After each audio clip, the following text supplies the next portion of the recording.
Hello, algebra students. I'm going to take a moment to go through question 6 with you on the Unit 2, Lesson 5, Zero Product Property. I want to go through this with you because, in particular, it's a different format of question, okay? And it's one that needs to be done piece by piece. So I'm going to start first by rewriting my expression in a more visible spot. So we are going to factor x squared plus 4x plus 3. Of course, your numbers may be different, so you want to pay attention to that. But we're going to go through step by step. So ultimately, we want to be able to find the solutions of this equation when it's set equal to 0. And that won't happen down here until step 8. So what we're going to do is, along the way, fill in what we know. I know my first term is x squared and my last term is 3. So that's what I'm going to put into my area model. The first term, x squared, and the last term, 3. Okay? Now, I'm going to hit the submit button, and it's going to give me a grade for just these two spots. We're not done with the problem yet, okay? So when I submit, yes, I have 0.14 points of one total, but I now also have 2 more boxes open, okay? So in the top of our diamond, remember we're going to put our product and our sum. Okay, so our product is the first and last terms multiplied together. So x squared times 3 is 3x squared. Okay, my middle term is 4x. That is my sum. That goes here, 4x. I have now filled in all the visible boxes. So we hit submit again. I'm up to 0.29 points of my 1 point. And I have 2 more boxes that I've opened. These 2 boxes are what we do, what we use to multiply to 3x squared and to add to 4x. Okay? So what multiplies to 3x squared? Well, probably 1x times 3x, since this is positive.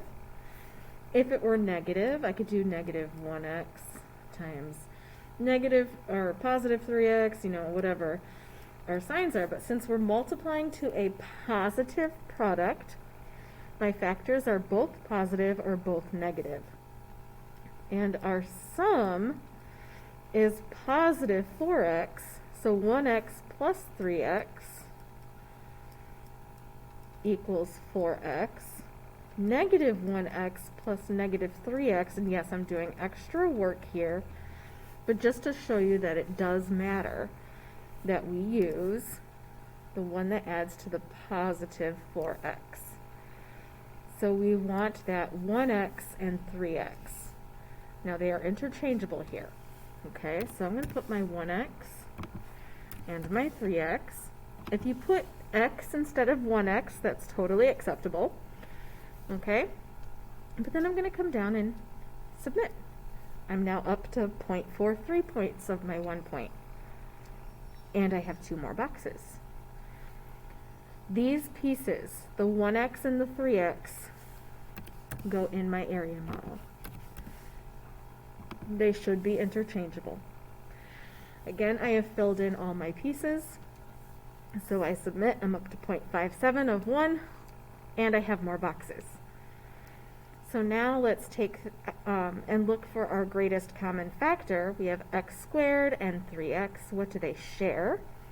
Well, they have a factor of x. X times what gets us back to x squared?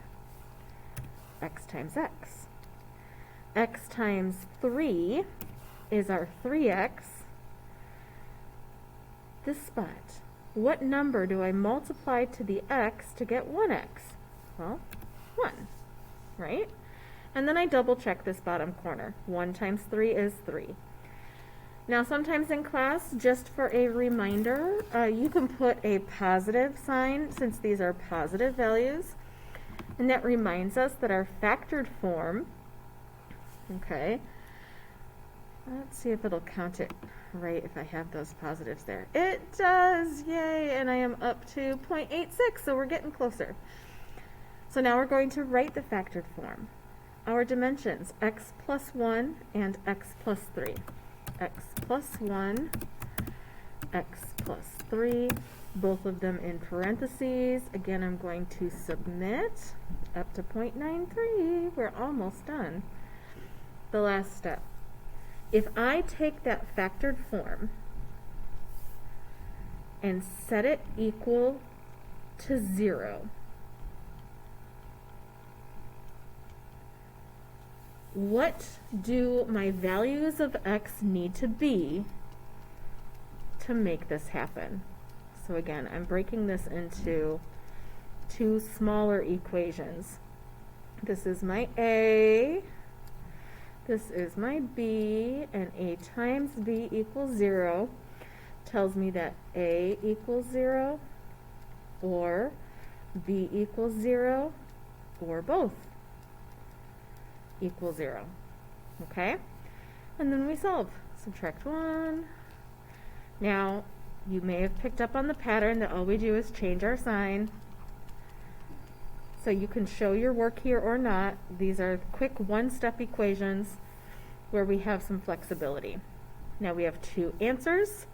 So we're going to write both answers with a comma in between. -1 and -3 are what I got for x. Submit my work. There's my 1 out of 1 point. Okay, that's how you do question 6.